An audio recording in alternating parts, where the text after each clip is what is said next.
Hello students, exam share channel में आपका स्वागत है।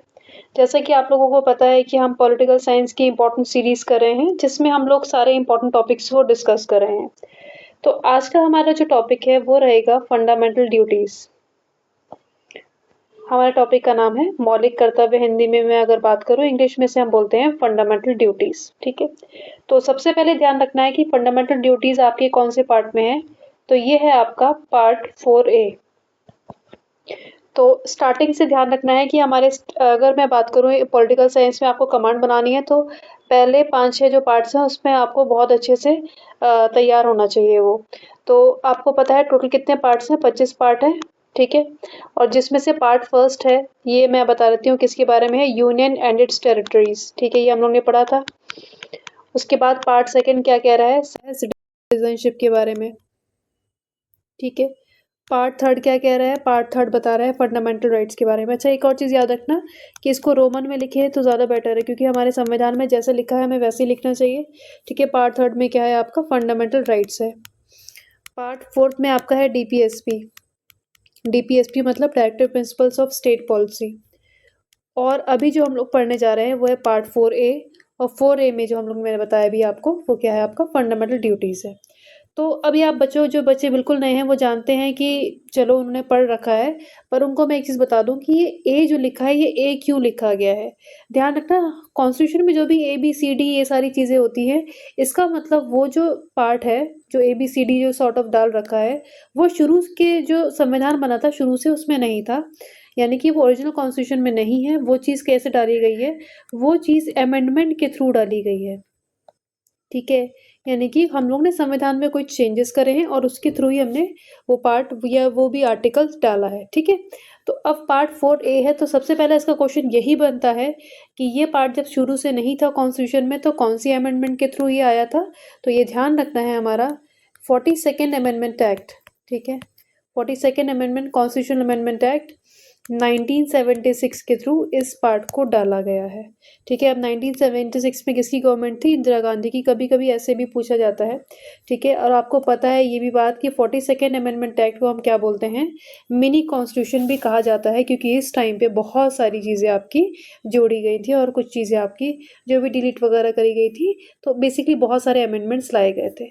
तो इंट्रोडक्टरी पार्ट में इतना ध्यान रखना कि फंडामेंटल ड्यूटीज़ आपका पार्ट 4A में है। ठीक है। अब आर्टिकल डिस्कस कर लेती हूँ इसका। तो ध्यान रखना है, इसका जो आर्टिकल है वो है आर्टिकल नंबर 51A। सिर्फ एक ही आर्टिकल है, इसको ध्यान रखिएगा। ठीक है। आर्टिकल नंबर क्या है? 51 है। तो यहाँ पे अगर हेडिंग में डाल रहे हो तो आप लोग यहाँ पे लिख लो आर्टिकल नंबर 51A। किसको डील करता है? ये हमारे फंडामेंटल ड्यूटीज को डील करता है। ठीक है। अब हम लोग नेक्स्ट पढ़ते हैं यहाँ पे कि इसमें और चीज़ क्या चीज़ें इंपॉर्टेंट है। ठीक है। तो अभी फंडामेंटल ड्यूटीज टोटल कितनी है इसमें हम बाद में आएंगे। सबसे पहले ये बात है कि हमें मतलब किसने रिकमेंड किया था कि फंडामेंटल ड्यूटीज रखनी चाहिए? होता तो शुरू से ही होता।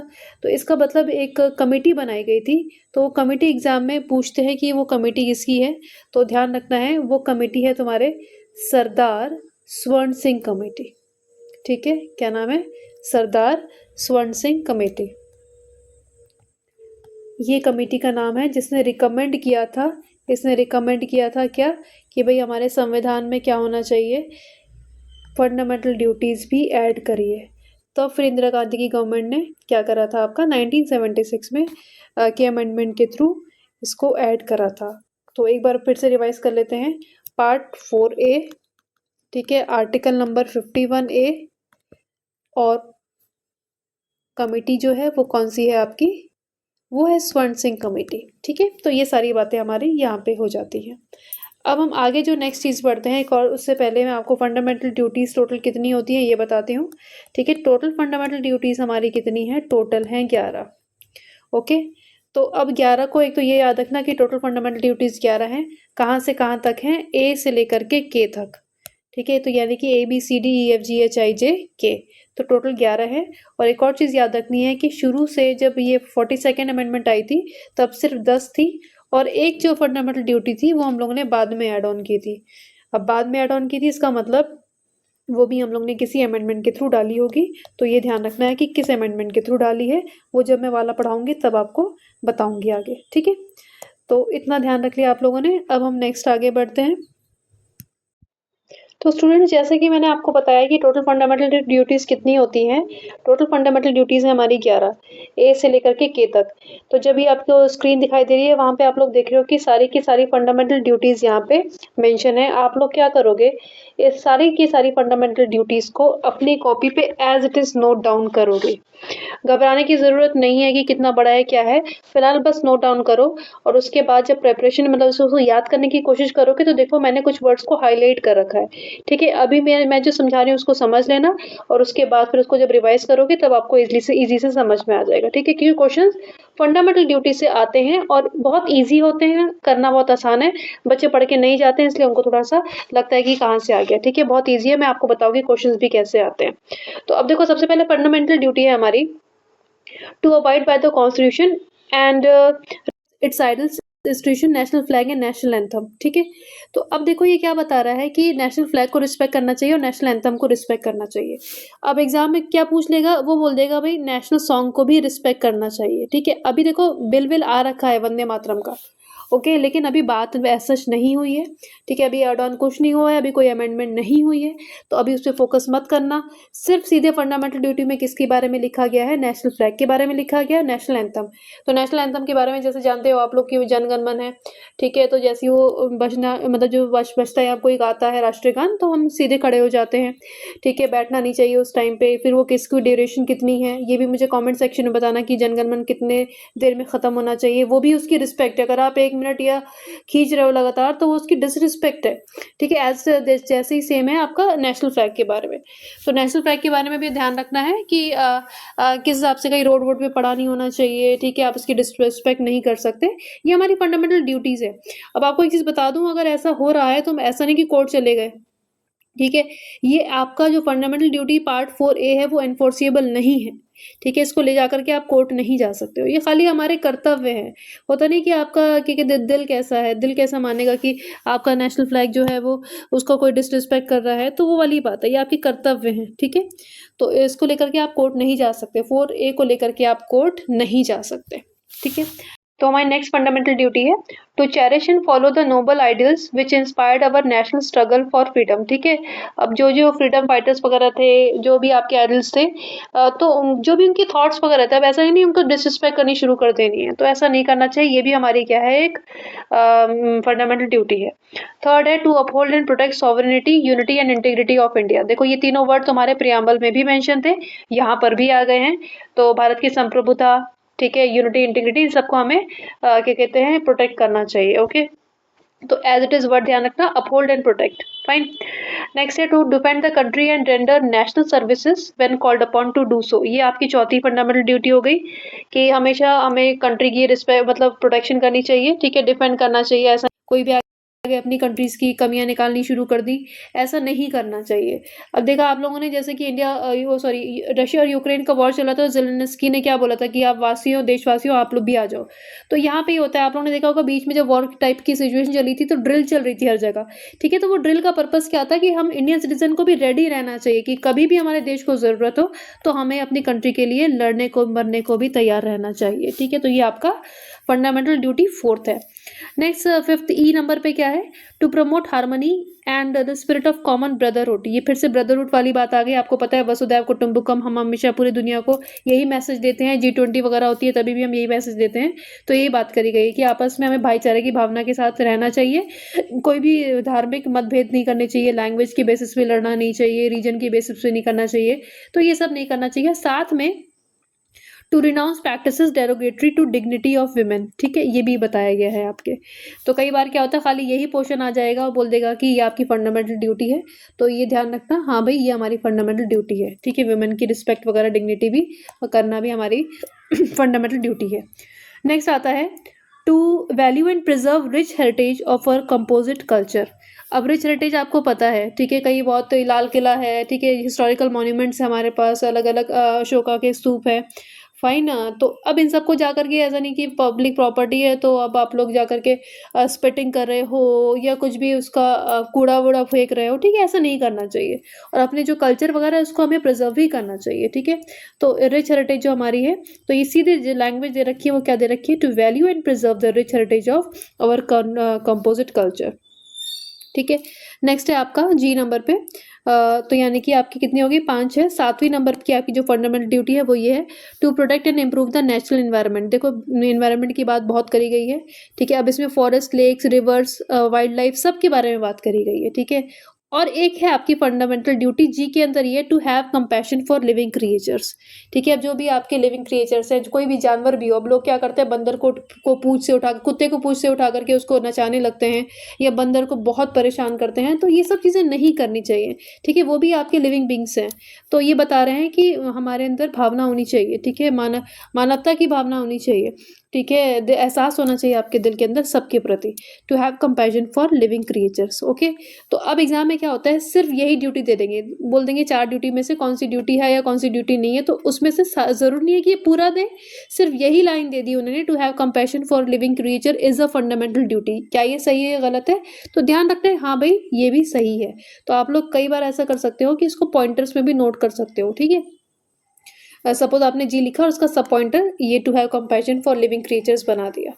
नेक्स्ट है आपका to develop the scientific temper, humanism and spirit of inquiry and reform. ये बहुत बार मैंने एग्जाम में देख रखा है, ठीक है। अब साइंटिफिक टेम्पर का मतलब आप लोगों ने देखा होगा, साइंटिस्ट वगैरह या कुछ भी कोई बच्चे के अंदर ऐसी भावना होती है तो वो क्या करता है, सवाल पूछता है। तो सवाल पूछने का ये लिखा गया है फंडामेंटल ड्यूटी में, अगर आपको कोई सिस्टम नहीं समझ में आ रहा तो आप सवाल कर सकते हो, ठीक है। ह्यूमैनिज्म, ह्यूमैनिटी की फीलिंग वगैरह, और spirit of inquiry and reform. मगर आपको लगता है कि सिस्टम में चेंज आना चाहिए तो आपके अंदर ये भावना होनी चाहिए और आप कर भी सकते हो, ठीक है।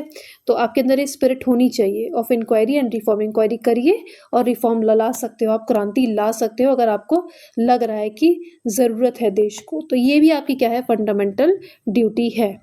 नेक्स्ट है, अब इसमें मैं बता रही हूँ कि सीधे सीधे इतना कट करके पोर्शन दे देते हैं, या बोल देंगे कि to develop spirit of inquiry and reform is the fundamental duty. तो ध्यान रखना है, हाँ भाई ये भी फंडामेंटल ड्यूटी है हमारी, ठीक है।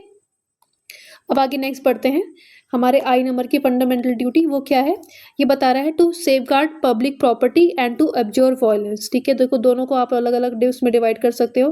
तो ये क्या बोल रहा है, टू एब्जॉर्ब वायलेंस, तो एब्जॉर्ब वायलेंस अलग हो गया और सेफगार्ड पब्लिक प्रॉपर्टी, ठीक है। अब सेफगार्ड पब्लिक प्रॉपर्टी यही बताया मैंने आपको कि पब्लिक प्रॉपर्टी जो भी होती है, अब ये नहीं कि कुछ भी वायलेंस हुआ, कोई भी आप लोग प्रोटेस्ट करने जा रहे हो, जाकर के आग लगा दी, तोड़ फोड़ मचा दी, वो चीज़ नहीं करनी चाहिए। अब पब्लिक प्रॉपर्टी है, मैंने कई बार देखा है, चलिए बस का तो वो पुराना हो गया, बस स्टैंड पे तुम लोग तोड़ फोड़ मचा रहे हैं होते हैं लोग, बट अदरवाइज अगर अभी आजकल हम लोग ने देखा होगा जगह जगह पे गमले लगे हुए हैं ना, तो अब वो गमले ही जा करके वो निकाल के अपने घर में ले जाते हैं, तो ये कितनी खराब बात है। तो ये सब चीज़ें नहीं करनी चाहिए। पब्लिक प्रॉपर्टी है वो आप ही की तो है, फिर बाद में हम लोग कहते हैं कि कितनी बेकार ये है, कितनी बेकार बस है, ठीक है। अब बस ही में हम लोग क्या कहते हैं, खुद ही कूड़ा कर रहे हैं, खुद ही उसको तोड़ फोड़ कर रहे हैं। लोहा है तो कुछ लोग तो लोहा भी निकाल लेते हैं बस से, फिर जाकर के कबाड़ी को बेच देते हैं, तो ऐसा नहीं करना चाहिए, ठीक है। तो एब्जॉर्ब वायलेंस तो मैंने आपको समझा दिया है, कोई भी आपकी मतलब जितने भी वायलेंस है उससे हमेशा बचना चाहिए। आपको पता है गांधी जी ने क्या कहा है नॉन वायलेंस के बारे में, ठीक है, ओके। उसके बाद नेक्स्ट हो गया हमारा to strive towards excellence in all spheres of individual and collective activity. अब देखो इसका मतलब क्या है, सपोज आप लोगों ने कुछ अपना कोर्स वगैरह कर रहे हो, ठीक है। तो सपोज कोई बच्चा हिस्ट्री पढ़ रहा है, ठीक है। अब हिस्ट्री में इतना ज़बरदस्त कर लो कि तुम हिस्ट्री से ही इंडिया का पूरा नाम रोशन कर दो, ठीक है। कोई ऐसा, अभी जैसे मैं बात कर रही हूँ अलग अलग साइट्स पे, हम लोग आपने पढ़ा होगा ये इस ब्रिटिशर्स ने खोजी है, किसने खोजी से, दयानंद साहनी वगैरह थे, है ना। तो ऐसे आप भी कर सकते हो, आप जा करके अलग अलग साइट्स को एक्सकवेट कर सकते हो, खोज सकते हो, अपनी कंट्री का नाम रोशन कर सकते हो। तो इसमें यही है टू स्ट्राइव टुवर्ड्स एक्सीलेंस। अपनी जितनी भी आपके अंदर जो भी अच्छी क्या कहते हैं, जो आपका टैलेंट है उसको आप उभार निखार सकते हो और उसमें आप एक्सीलेंस हासिल करिए। तो ये कह रहा है to strive towards excellence in all spheres of individual and collective activity. और उसके बाद लास्ट फंडामेंटल ड्यूटी आती है दैट द पेरेंट्स और guardian shall provide opportunities for education. देखो ये फंडामेंटल ड्यूटी बहुत इंपॉर्टेंट है, इसको मैं अलग से आपको एक्सप्लेन भी करूंगी। फिलहाल आपको ये काम करना है कि वीडियो को पॉज करिए और ये सारी फंडामेंटल ड्यूटीज अपने उसमें नोट डाउन करिए, जहां जहां कीवर्ड्स है उन कीवर्ड्स को भी आप हाईलाइट करिए, ठीक है। उसके बाद मैं फिर आगे आपको ये वाला जो के वाला पोर्शन है उसको बताती हूँ। तो स्टूडेंट, जैसे कि हम लोग ने अभी डिस्कस किया कि के वाली जो फंडामेंटल ड्यूटी थी, होप कि आप लोगों ने अभी सारी वो फंडामेंटल ड्यूटी जो के वाली है वो नोट कर ली होगी। तो एक तो ये बात इंपॉर्टेंट है कि ये आपकी 11वीं फंडामेंटल ड्यूटी है। तो ये मैंने आपको बताया था, जो 11th फंडामेंटल ड्यूटी थी वो शुरू से नहीं थी, वो बाद में एड ऑन हुई थी। ओके, तो बाद में कब एड ऑन हुई थी? ये हुई थी आपकी 86 कॉन्स्टिट्यूशनल अमेंडमेंट एक्ट 2002, ठीक है। तो ये 2002 में एड ऑन हुई थी, ये ध्यान रखना है, वेरी वेरी इंपॉर्टेंट, ठीक है। अब देखो इंपॉर्टेंट क्यों है, ये इसलिए भी इंपॉर्टेंट है क्योंकि ये किसकी बात कर रहा है? ये एजुकेशन की बात कर रही है फंडामेंटल ड्यूटी, ठीक है। अब एजुकेशन की बात कहाँ पे है, क्या कर रहा है ये बता रहा है कि बच्चे को एजुकेशन किस से किस उम्र तक, यानी कि 6 से 14 साल के बच्चों को एजुकेशन देनी चाहिए, ठीक है। अब तुमको पता है आर्टिकल नंबर 21A भी यही कह रहा है, और साथ में तुम्हारा जो डीपीएसपी था, डीपीएसपी यानी कि directive principle of state policy, उसमें भी आपके ये कहा गया था, ठीक है। तो आर्टिकल, कौन से आर्टिकल में ये कहा गया था? तो वो आर्टिकल नंबर 45 में कहा गया था। हालांकि वहां पे एज मेंशन नहीं थी, कि 6 to 14 नहीं मेंशन था, वहां पे सिर्फ बताया गया था छोटे बच्चों को 6 साल तक के लिए एजुकेशन मिलनी चाहिए। फिर उसको इसी को हमने अमेंड करके, जो बातें थी उसको अमेंड करके हम लोग कहाँ पे लेकर आ गए थे? हम आकर लेकर आ गए थे 86 अमेंडमेंट के थ्रू। हमने डीपीएसपी में भी ये वाली बात बाहर डाल दी थी, सॉरी डीपीएसपी नहीं, फंडामेंटल ड्यूटी में वाली बात डाल दी थी। और फंडामेंटल ड्यूटी 11 क्या कह रही है, एक बार मैं लैंग्वेज बता देती हूँ। To provide opportunities for education to his child or ward between the age of 6 to 14 years, ठीक है। और ये किसके थ्रू एड ऑन करी गई थी? ये 86 अमेंडमेंट एक्ट के थ्रू एड ऑन करी गई थी। 86 अमेंडमेंट एक्ट कब आई थी? ये आपकी 2002 में आई थी, ठीक है। अमेंडमेंट एक्ट्स की ट्रिक के लिए आप लोग मुझे बताइएगा। हालांकि मैं अभी फिलहाल आपको ये बता देती हूँ कि मेरी जो अमेंडमेंट एक्ट्स की ट्रिक्स होती है, कई बार बच्चे ईयर्स भूल जाते हैं। अगर नहीं भूलते तो बहुत अच्छी बात है, पर फॉर एग्जाम्पल अगर मैंने बात करी 86 अमेंडमेंट एक्ट 2002, अब एग्जाम में वहां पे लिखा होता है 2004 या 1998, इस तरह से चीजें लिखी रहती है। तो ध्यान रखना 2000 क्या है? 2 है। तो अब यहाँ पे देखो 8 - 6 क्या होता है? 2। अब बच्चों ऐसा नहीं कि तुम 86 अमेंडमेंट को 2026 में जोड़ोगे, ये तो तुम्हारी बेवकूफी हो जाएगी। तो ये नहीं सोचना है, बस ट्रिक को ट्रैक्टर मत बनाना, ठीक है। ध्यान रखना कि 86 अमेंडमेंट एक्ट 2002, अब ये 2002 वाला जो ऑप्शन है, ये कहीं पे 2009 लिख दिया जाएगा, 2006 लिख दिया जाएगा, तो वो कैसे अपीयर करना है उसकी ट्रिक मैं बता रही हूँ। तो आप जब देखोगे 86 में 8 - 6 8 में से 6 माइनस करोगे तो वो 2 आता है, तो वो 2002 ऐसे हो जाएगा, ठीक है। इसी में एक और चीज बताती हूँ, 84 नहीं आएगा, ठीक है। कई बार वहां पे 84 भी लिखा जाता है और कई बार लिखा जाता है 86। तो ध्यान रखना 86 अमेंडमेंट एक्ट है, और ये क्वेश्चन बहुत बहुत बहुत इंपॉर्टेंट है, इसको भूल कर भी मत भूलना, ठीक है। तो ये जो मैंने आपको सारी चीजें डिस्कस करी, वो किसकी थी? आपकी, ये आपकी फंडामेंटल ड्यूटीज के बारे में पूरा चैप्टर हो गया है आपका। आप उसको अच्छे से प्रिपेयर कर लीजिएगा, प्रॉपर नोट्स बना लीजिएगा, ठीक है। Okay, thank you everyone. अगर ये क्लासेस अच्छी लग रही हैं आपको, तो एग्जाम शेयर चैनल को सब्सक्राइब कर दीजिए।